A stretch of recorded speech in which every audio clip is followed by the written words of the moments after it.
Today we're looking at the Beatitudes, and I've taken a different approach to the Beatitudes than I have done with my other programs. I've always found the Beatitudes was something difficult to understand. So instead of giving you what my opinion was, I'm giving you what some of the different commentators say about the different areas. And of course, the Beatitudes is found in Matthew chapter 5, verses 1 through 12, and are part of the Jesus' most famous sermon, the Sermon on the Mount. Joining me with us in my podcast studio is my AI personalities, Alexander and Isabella. They will go over the program and then give them their application to the program and make some comments regarding the program. And then at the end of the program, I will come on and give a few comments and close out the program. Thank you so much. And here we go with Alexander and Isabella.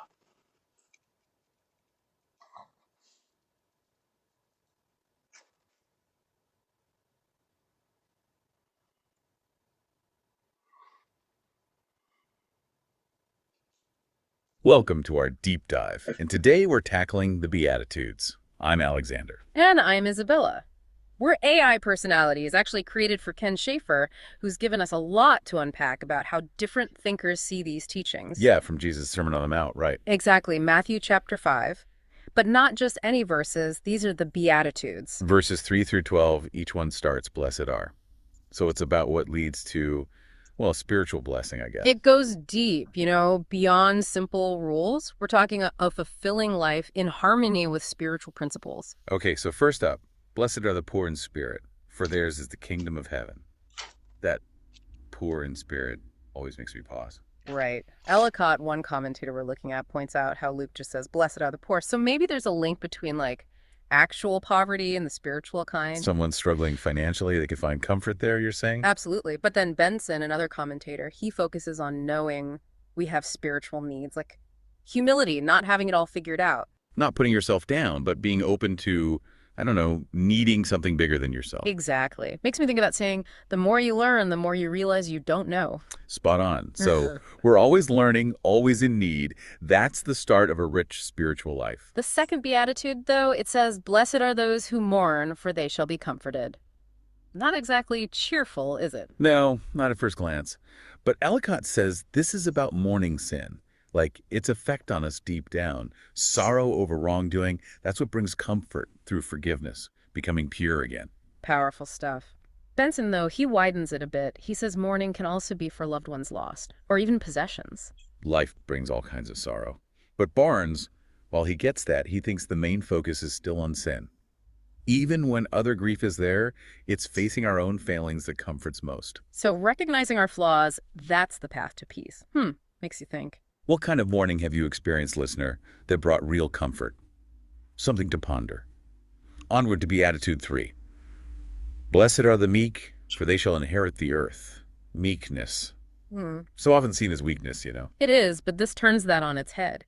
Benson, he describes meekness as mild, gentle, patient, forgiving, slow to anger, overcoming evil with good, peace-loving. Quite the list. Powerful qualities. Yeah. And inherit the earth. It's not about owning land, right? More like being at peace, content, connected to the world around you. Finding your place, accepting things without needing to control them. In a world that often prizes, well, the opposite, what does inheriting the earth look like for the meek? Food for thought. Now the fourth one. Blessed are those who hunger and thirst for righteousness, for they shall be filled. This one, our sources don't dive into it directly. True, but it makes you wonder, what is that hunger? A longing for justice, ethical living, spiritual growth, and how do we satisfy it? Big questions. We all crave fulfillment, but how we go about it, that's where things get interesting. Maybe the Beatitudes are part of that roadmap to fulfillment, not just in some afterlife, but right now. Okay, fifth Beatitude gets practical. Blessed are the merciful, for they shall obtain mercy. Real-world implications here. James chapter 2, verse 13, it's a stark reminder. Judgment without mercy will be shown to anyone who has not been merciful. We can't withhold mercy and expect it ourselves. And it ties in so well with the Lord's Prayer, right? asking forgiveness while recognizing we ourselves need to forgive. It's a give and take, a cycle. Benson says mercy isn't being soft, it's about genuine compassion, stepping into someone else's shoes, feeling their struggles as our own, and then acting kindly. Empathy in action. How does that affect both sides, giver and receiver? Is it about inner peace just as much as easing someone else's suffering? Love that thought. These Beatitudes really make us think about the ripple effect of what we do. The sixth one. Blessed are the pure in heart, for they shall see God. Simple, yet profound. Ellicott contrasts this with being poor in spirit, which is about our will. Pure in heart is more about desires or affections. Not just the choices, but the WHY behind them. Are we acting out of love or ego and self-interest? Exactly. And this purity isn't about appearances or rigid rules like the Pharisees had. Benson describes it as being cleansed from what's base, inwardly aligned with what's good and true. Striving for authenticity, actions flowing from that inner goodness. And this, it lets us see God. But what does that mean, really? Mystical experiences, feeling God's presence, or just living a life that reflects God's character. Room for interpretation, for sure. Maybe that's the point. Each of us finds what resonates with our understanding of the divine. Blessed are the peacemakers, for they should be called sons of God. Number 7. Our sources today don't touch on this one specifically. They don't, but wow, potent statement. How can we be peacemakers, especially in a world that's, well, often the opposite? What does it even mean? Avoiding conflict, actively resolving it, bringing peace to our families, our communities, even within ourselves. Lots to chew on there. Maybe true peace starts inside us, cultivating those qualities that bring harmony, both within and how we treat others. How our inner world is reflected outwards. Which leads us to the last one in this set. Blessed are those who are persecuted for righteousness' sake, for theirs is the kingdom of heaven. This one can be unsettling, you know? Yeah. Persecuted for doing right doesn't sound like a blessing. True. But Ellicott's clear. It's persecution because of our righteous actions, not just opinions. It's living by what's good and just, even when it's tough, unpopular. Not just believing, but acting on those beliefs, even challenging the status quo. That takes guts. It does. And both this and the first Beatitude promise the kingdom of heaven. There's a connection there. Humility, knowing our need, and then standing strong in our righteousness, even when it costs us. Humility prepares us for the fight, in a way. That's deep. The Beatitudes, they're all about how our inner world affects our actions. Spiritual growth makes for a more meaningful life, it seems. And that wraps up this first look at the Beatitudes. We've got a lot more to unpack, but I'll have to wait for our next segment. Stay tuned. There's much more to come in our deep dive. Welcome back to our Beatitudes deep dive. Picking up where we left off, still exploring these teachings from Jesus' Sermon on the Mount. We've got those commentaries, remember? Ken Schaefer curated them, all these different takes on what these verses really mean. As we went through the first 8, I noticed a pattern, kinda. They start inward focused and then become outward. Good catch. Like, poor in spirit, mourning over sin, being meek. Those are internal. But then it's merciful, pure in heart, peacemakers. It's like step 1 is changing ourselves, and then that affects how we act toward others. Transforming the inner world so the good stuff can grow. Ken actually makes an interesting connection in his notes. Oh, what's that? He compares building a strong marriage to living out the Beatitudes. Marriage. That's an unexpected link. Explain that one. Strong marriages, they take effort, right? Both people got to grow, be intentional. Ken says it's the same with these Beatitudes, not just admiring them, but putting them into practice. So actively integrating them into life. Got to make them real, not just a nice idea. Precisely. A garden needs tending, and so do our souls, you know? We've got to cultivate those qualities. Taking it a step further, what does this mean for us regular folks trying to live better lives? I think it means recognizing spiritual growth. It's a journey, not a destination. Like marriage, it takes work, commitment. Embracing the process, knowing we'll mess up, but trying to stay aligned with those good principles. Beautifully put. A few commentators also pointed out how connected all these Beatitudes are. Yeah, not just random sayings thrown together. There's a flow, a buildup. Exactly. Like, look at the first and the last one. Both promise the kingdom of heaven, blessed are the poor in spirit, and blessed are those who are persecuted. Bookends, same reward. Right. So being humble, knowing our need, that somehow prepares us to stand strong even when we're opposed. Humility for the hard times, I guess. And that connection, it pops up all of the Beatitudes. Like those who mourn, they become the merciful because they get how much they needed forgiveness. And pure in heart, that seems to follow naturally from hungering for righteousness. Cleaning up your desires helps you see God clearer. Love how each one builds on the others, like weaving this tapestry of good qualities. Together, that's what leads to a blessed life. Each one a little facet of a gem, and together they shine the full light of living right with God and each other. Crucially, though, they're not a checklist to get into heaven. Oh, right. Not like, okay, got poor in spirit down, just need to be more merciful and I'm good. Nope, not about earning anything. It's recognizing that these attitudes, actions, they're already God's grace working in us. So both the result of a changed heart and the way the change keeps going. Exactly. Which brings us to what blessedness really is. It's not about stuff, money, success. The Beatitudes totally flip those ideas. They do, don't they? True happiness comes from lining up with God's will, no matter what your circumstances. It's about that deep contentment joy, even when things are hard, knowing you're connected to something bigger. That circles back to Ken's marriage analogy. A strong marriage weathers the storms together, right? It's like that with living out the Beatitudes. Tough times will come. That's where our faith is tested. But those are the moments where we choose love, forgiveness. That's when we experience the depth of what Jesus is talking about. Not pretending life's easy, but facing it head on with trust in God's love.